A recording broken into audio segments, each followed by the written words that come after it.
الحمد والولا کا مقدمہ پڑھ رہا ہوں، توجہ فرمائیں.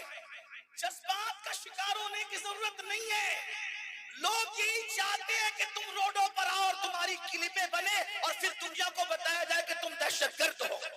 اعلیٰ حضرت فرما رہے ہیں خوش عقیدہ مسلمان گستاخوں پر توجہ ہی کیوں دیتے ہیں؟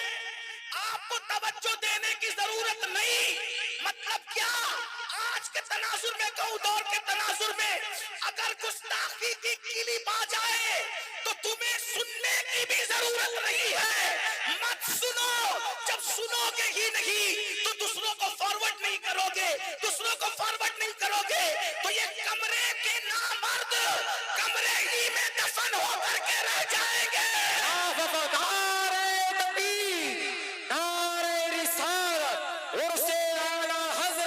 سید امین القادری صاحب قبلہ. ارے ان کی شہرت کا سبب تو تم بنتے ہو کہ جیسے ہی کلپ آئی اس کو بھیجا، اس کو بھیجا، اس کو بھیجا. ہمارے اعلیٰ حضرت کہہ رہے ہیں ان پہ توجہ کرنے کی ضرورت نہیں، ان کو سنا ہی مت کرو. اور ایک بات کہوں، قاعدہ کلیہ کے طور پہ نہیں کہہ رہا ہوں، گالی دینے والوں کو جواب کے طور پہ کہہ رہا ہوں. پہلی بات، نبی کو کوئی یوں ہی گالی نہیں دیتا. نبی کو گالی صرف وہی دیتا ہے، نبی کو گالی صرف وہی دیتا ہے جس کا باپ ایک نہیں ہوتا.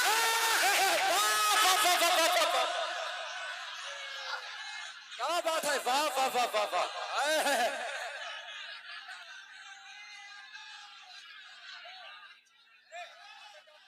اب یہ جو بھی دنیا میں نبی کو گالی دے رہا ہے، چاہے کلمہ پڑھ کے دے رہا ہے، چاہے کلمے کا انکار کر کے دے رہا ہے، وہ نبی کا کچھ نہیں بگاڑتا. وہ تو بتاتا ہے کہ میں اپنے باپ کا نہیں بلکہ کسی اور کا. کیا بات ہے، اس لیے غیر حلالیوں کی یہ اوقات ہی نہیں ہے کہ عاشقان رسول ان پہ توجہ دیں. ان پہ توجہ مت دو. نمبر ایک، توجہ مت دو ان پر. دوسری بات، اعلیٰ حضرت فرما رہے ہیں ذمہ داری میری، میں اعلیٰ حضرت کی بات اعلیٰ حضرت کے عرص میں کر رہا ہوں. توجہ ہے آپ کی، توجہ ہے آپ کی. پہلی بات، توجہ ان پہ مت دو. مت سنو، نہ ان کی تحریر پڑھو نہ ان کی تقریر سنو. اگر آ جائے تو ڈیلیٹ کر دو، کسی کو آگے فارورڈ کرنے کی ضرورت. بولو آج سے ایسا کرو گے؟ انہیں سنو گے؟ نبی کو جو گالی دے اس کی بات سنو گے؟ نہیں. نمبر دو، اعلیٰ حضرت فرماتے ہیں گستاخ اگر سامنے ہو تو کیا کرنا؟ اعلیٰ حضرت فرماتے سامنے ہو تو خاموشی. الحمد والولا کا مقدمہ پڑھ رہا ہوں آپ کے سامنے. نمبر ایک، پہلی بات آپ نے سنی. دوسری بات، گستاخ نبی کو گالی دینے والا سامنے ہو تو کیا کرے؟ خاموشی. اور اگر وہ پیٹھ پیچھے ہو، فرمایا فراموشی.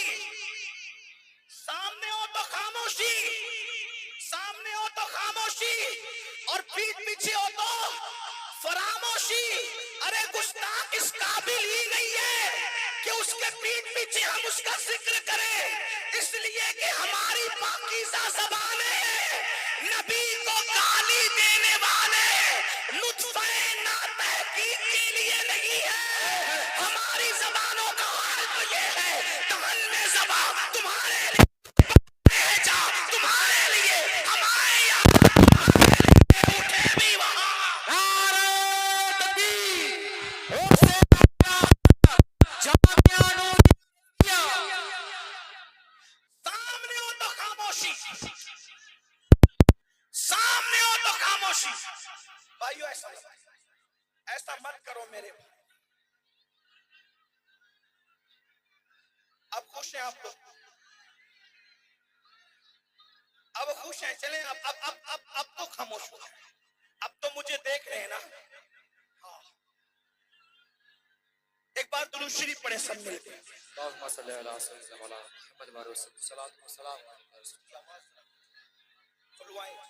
آواز بڑھا دو سلمان بھائی آواز. ذکر رسول. اب ایک بات کہوں, خو کرے حمد سے تھوڑا سا گلا بھی سن لے, اور سے اعلیٰ حضرت میں آنے والوں, ارے تم کیا ذکر رسول کرو گے, تم کیا ذکر رسول کرو گے. ذکر رسول آتا ہی کہاں ہے. اللہ اکبر. بیٹے کی ختنہ ہو تو نچنیا کو بلاتے ہو ناچنے کے لیے, بیٹے کی شادی ہو تو ڈی جے لگاتے ہو گانے گانے کے لیے. تمہاری عورتیں بھی رچگوں میں ناچتی ہے, تمہاری بیٹیاں بھی رچگوں میں ناچتی ہے. اگر واقعی دلوں میں عشق ہوتا, عشق صرف نعروں کا نام نہیں ہے, عشق صرف ریلیوں کا نام نہیں ہے, عشق صرف میمورنڈم کا نام نہیں ہے.